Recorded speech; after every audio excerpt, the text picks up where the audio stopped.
মই এটা ৰেচিপি বনাম। এইটো কাট কৰি ল'ম ধুনীয়াকৈ। আৰু এইটো বিলাহী জ্বলা কাটি লৈছোঁ, ধনিয়া নাই, এই ৰহুন পিচি লৈছোঁ ধুনীয়াকৈ অকণমান। ইয়াত মই ৰেচিপি বনাম। এইটো ধুনীয়াকৈ সমানত কাটি ল'ব লাগিব। এনেকৈ কাটিলোঁ।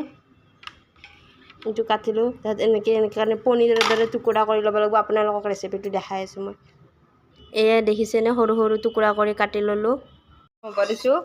এয়া তেল হালধি অকণমান, নিমখ অকণমান দিছোঁ। পনীৰৰ দৰেকৈ ভাজি ল'ম। এই কণীখিনি সৰু সৰু কাটি লৈছোঁ যে, এয়া সৰু সৰু এইখিনি ধুনীয়াকৈ ভাজি ল'ম।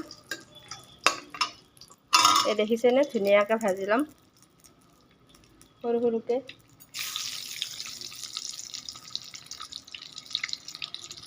পকিব দিছোঁ, কি ধুনীয়াকৈ হৈ আছে। এইটো পকাৰ পিছত তাৰপিছত মই ৰেচিপিটো আপোনাক ধুনীয়াকৈ দেখাম, আপোনালোকে মৰম দিব। সৰু সৰুকৈ পনীৰৰ টুকুৰা ধুনীয়াকৈ ভাজি ল'লোঁ। হালধি নিমখ এয়া এড কৰি দিলোঁ। যিহেতু মোৰ কেমেৰামেন ধৰা মানুহ নাই যে, সেইটো কাৰণে প্ৰব্লেম হৈ গৈছে বহুত, বনাব দিগদাৰ হয়। কেমেৰামেন থাকিলে ভাল।